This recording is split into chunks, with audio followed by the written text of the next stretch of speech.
Hey, Nation back with Lisa Shorr, just coming out of a big snowstorm. How you doing?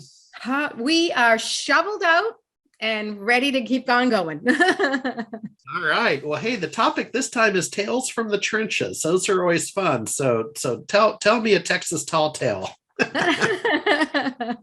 Well, this is a real tale, not even a tall tale this time. I wanted to share with everybody why clients and why MSPs are reaching out to me, Harry, and looking for my coaching, my resources, my guidance, my training. And the main reason a lot of my MSPs, and I can speak specifically to a client in Michigan, whom I'm currently working with, and they were having issues with confidence in their delivery. They were having issues with their service team confidence.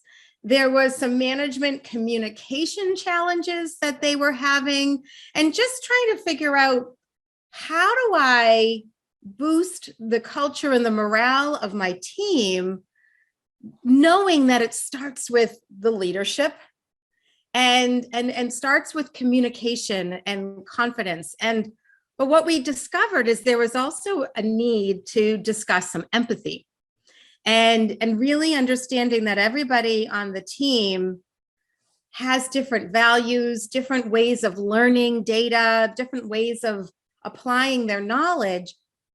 And we have to start so that we can build a really strong, cohesive team, which results in client retention and client referrals. So that's where we started, Harry, and we have done a variety of workshops together. We've already met, I would say, we've done 8 or 9 workshops together, and some of them are with the entire management team, from ownership to the service manager to a dispatcher and a sales manager, all in one. And we talk about, let's talk about communication.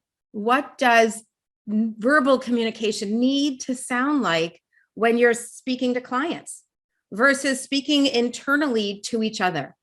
How do you motivate the team to close more tickets and to document their notes, which we know in an MSP is always a challenge, so that the team, the service team, understands why they need to do it. What is it that they need to work on? And so we have had an evolution in terms of really building that knowledge and culture shift to understanding the need to adjust our voice to handle different situations.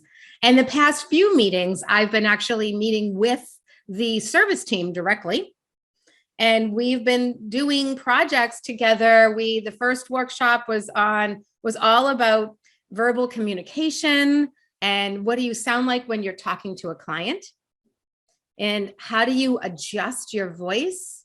Or we talked about, a big one was setting expectations with clients.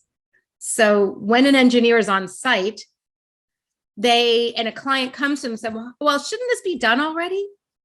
How many times have we heard that one? Like, yeah. Don't you know how this should be done? You're only setting up 4 computers.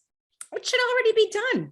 Well, actually, the reality is it depends on a variety of factors, including the data that's getting migrated, the software programs that are, need to be reloaded, or, it can go on. So we created real world scenarios and discussions around, what do you say and how do you say it?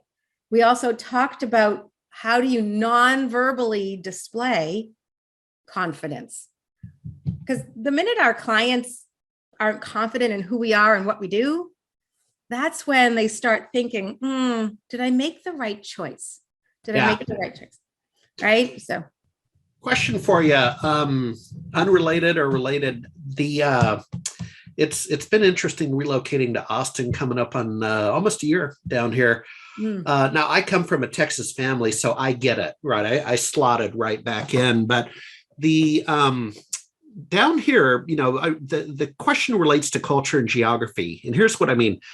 Down here, you go to the grocery store, or you're in a meeting, or you're out socially, And someone such as myself, if I were talking with a male colleague, I'd be, yes, sir. Yes, sir. And when I go back to Seattle, or I've got a friend in New Canaan, Connecticut, just down from you, Yep. he found that highly offensive. He thought I was, what word am I looking for? Anything from mocking him to, it rubbed him the wrong way in New Canaan, Connecticut. Does that make sense? There's a certain dialect in different regions. Go. You're absolutely. So I'm not offended when somebody says, yes, ma'am, to me. I'll jokingly say, well, please don't give my age away. You know, when you say ma'am, you make me feel old, but I'm not that old. We have to be empathetic to, and this is one of my missions in life, is to really have people understand that everywhere around our country, around the globe, we have different norms, cultural norms, different behaviors that are appropriate in different areas. And so we have to do a couple of things, Harry. We have to, one, research if there is some really distinct cultural norm in that area and apply it so that we are showing respect for others. And we also need to accept it. I mean, if it's not saying something offensive, I'm calling you sirs, is I think it's etiquette and respectful, but it's not something we do up here in New England. Yes, sir. Yes, that's a Southern trait. That's a Southern cultural. And right. And it makes you feel kind of old, but it doesn't necessarily, but that's because it's not our norm. But we have to be open. And this is what one of the things that we were talking about. Everybody in our company, let's just start little, start small. And when in an MSP's mindset, we're an SMB, right? We're a small business. We all, though, are so different. I have someone on my tech team now at Secure Future Tech on my MSP from North Carolina. We have a good time with him sometimes with his accent and the way he says things. And he did, say, yes, ma'am, when he was interviewing with me and but that's Southern charm. I identify that as Southern charm. So I hope does that answer your question, Harry, and give you insights as to adaptability? It does. And I'll end on this. Another phrase, and it took me a while to get used to it. I went and saw my son and his roommates out in San Francisco. They're living the dream. And apparently this generation, so instead of, just a yes, sir, or whatever the acknowledgement phrase is, they're all running around now saying 100%. 100%. And I'd be in these conversations and this 100%. Roommate would say like 4 times. Yep. 100%. And we have to adapt to all those lingos. I mean, my kids I don't even half of the vernacular of the Gen Zs and we have to learn and adapt. As leaders, it behooves all of us to learn and adapt and communicate and ask questions. It's okay to ask questions, Harry. If you don't know, find out. All right. We'll make that the final word. We'll see you next time. I love it. Thank you so much. All right.